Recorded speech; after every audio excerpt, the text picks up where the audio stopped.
এসেছিলাম বোনের বাড়িতে, এখন 9টা বেজে গেছে। তো আমাকে এখন একা যেতে হবে, হেঁটেই যেতে হবে, তো বোঝা নিয়ে যেতে হবে। এখন চলে যাচ্ছি। আর ঠান্ডা, প্রচন্ড ঠান্ডা পড়েছে, আর থাকলে চলবে না।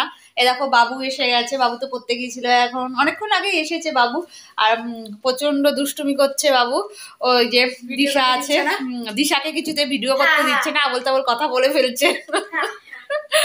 আর এই যে বোন তো, ও তো ফোন নিয়েই ব্যস্ত আছে। একটু মুখটা দেখা, মুখটা দেখা। আমাকে আর দেখাস না। ও মুখ দেখাতে চাইছে না। তো যাই হোক, আমার তো ওইদিকে লেট হয়ে যাচ্ছে, আমার সেলাইটা করতে বসতে পারলাম না আজকে, জানি না গিয়ে রাতে গিয়ে করব কিনা। তবে শীত পড়েছে তো ইচ্ছাও করে না রাতে বসে করতে, তবে করতে হবে আমার।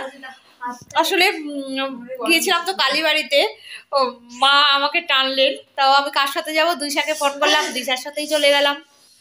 এবার তাহলে আসছি, সবাইকে টাটা জানাচ্ছি, টাটা। এই সবাই টাটা করে দে, এই বাড়ি থেকে আমি বিদায় নিচ্ছি।